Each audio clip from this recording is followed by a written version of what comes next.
లోక్సభ ఎన్నికల్లో మల్కాజ్గిరిలో మరోసారి కాంగ్రెస్ జెండాను ఎగురవేయాలని పార్టీ నాయకులు కేడర్కు మంత్రి తుమ్మల నాగేశ్వరరావు పిలుపునిచ్చారు. గత ఎన్నికల్లో మల్కాజ్గిరి సీటు నుంచి రేవంత్ రెడ్డి భారీ మెజార్టీతో విజయం సాధించారని, ఈసారి కూడా పార్టీ టికెట్ ఎవరికి ఇచ్చినా గెలిపించాలని సూచించారు. కాంగ్రెస్ నేత ముందుమల పరమేశ్వర్ రెడ్డి అధ్యక్షతన జరిగిన ఉప్పల్ అసెంబ్లీ నియోజకవర్గ స్థాయి కార్యకర్తల సమావేశంలో మంత్రి తుమ్మల ముఖ్య అతిథిగా పాల్గొన్నారు. పార్టీ కోసం పనిచేస్తున్న వారికి త్వరలోనే నామినేటెడ్ పదవులు ఇవ్వనున్నట్లు తెలిపారు. బీజేపీ బీఆర్ఎస్ ఎన్ని కుట్రలు చేసినా రాష్ట్రంలో 15-16 లోక్సభ స్థానాల్లో కాంగ్రెస్ పార్టీ గెలుచుకుంటుందని ఆశాభావాన్ని వ్యక్తం చేశారు.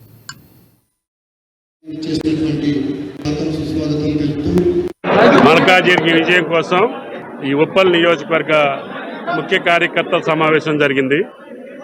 ఈనాడు కాంగ్రెస్ ప్రభుత్వం 90 రోజుల్లోనే ప్రజలకు ఇచ్చినటువంటి వాగ్దానాలతో పాటు రాష్ట్ర శాశ్వత సమస్యల పరిష్కారం కోసం గౌరవ ముఖ్యమంత్రి గారు చేస్తున్నటువంటి ప్రయత్నం, భారత ప్రభుత్వాన్ని కూడా ఒప్పించి మెప్పించి సుదీర్ఘకాలం పెండింగ్లో ఉన్నటువంటి రాష్ట్ర సమస్యల్ని పరిష్కారం చేస్తూ రేపు భవిష్యత్తులో తెలంగాణలో ఏ కారణాలతోటైతే, ఏ అవసరాల కోసమైతే, ఏ అవకాశాల కోసమైతే తెలంగాణ ప్రజలు తెలంగాణను కోరుకొని నీళ్లు, నియామకాలు, అదేవిధంగా నిధులకి మనం తెలంగాణ ప్రజలు పోరాటాలు చేసి ఎంతోమంది అసూలు బాసి వచ్చినటువంటి తెలంగాణని రక్షించుకోవటం కోసం ఈనాడు కాంగ్రెస్ ప్రభుత్వం రేవంత్ రెడ్డి గారి నాయకత్వంలో ముందుకెళ్తా ఉంది.